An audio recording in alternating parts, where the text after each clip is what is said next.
સુરેન્દ્રનગરના સાયલાના સુદામડા હાઈવે પર ટેમ્પોએ બાઇકને ટક્કર મારતા યુવાનનું મોત થયું છે।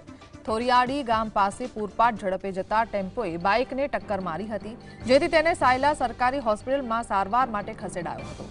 સારવાર દરમિયાન અકસ્માતનો ભોગ બનેલા બાઇક ચાલક મુકેશ ગોહિલ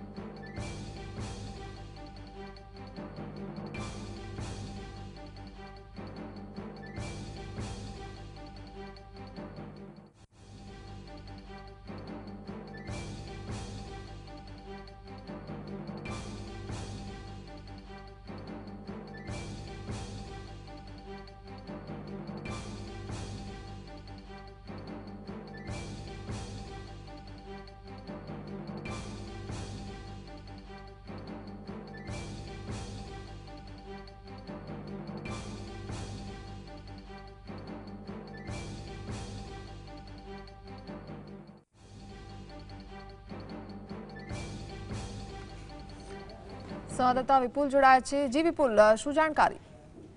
એના જણાવું કે આજ સાયલા સુદામડા જે રોડ છે તેની ઉપર એક આઈસર અને બાઇક વચ્ચે અકસ્માતનો બનાવ બન્યો હતો, જેમાં એક યુવાનનું મોત થવા પામ્યું હતું। જે આ યુવાન છે તે બાઇક લઈને પોતાના ઘરે જઈ રહ્યો હતો, જે પોતે ડમ્પર ચાલક હતો, જેનું અકસ્માતમાં અવસાન થયું હતું। જ્યારે આઈસર ચાલક જે છે તે અકસ્માત સર્જી અને પોતે પોલીસ સ્ટેશનને જાતે હાજર થઈ ગયો હતો। જ્યારે આ ઘટનાની જાણ થતા પરિવારજનો મોટી સંખ્યામાં હોસ્પિટલ ખાતે દોડી આવ્યા હતા અને સાયલા સરકારી હોસ્પિટલ ખાતે તેનું જે છે તે પીએમ કરવામાં આવ્યું હતું। જ્યારે બાઇક ચાલક છે તે મુકેશભાઈ ગોહિલનું સારવાર દરમિયાન ત્યાં તેનું મોત નીપજ્યું હતું।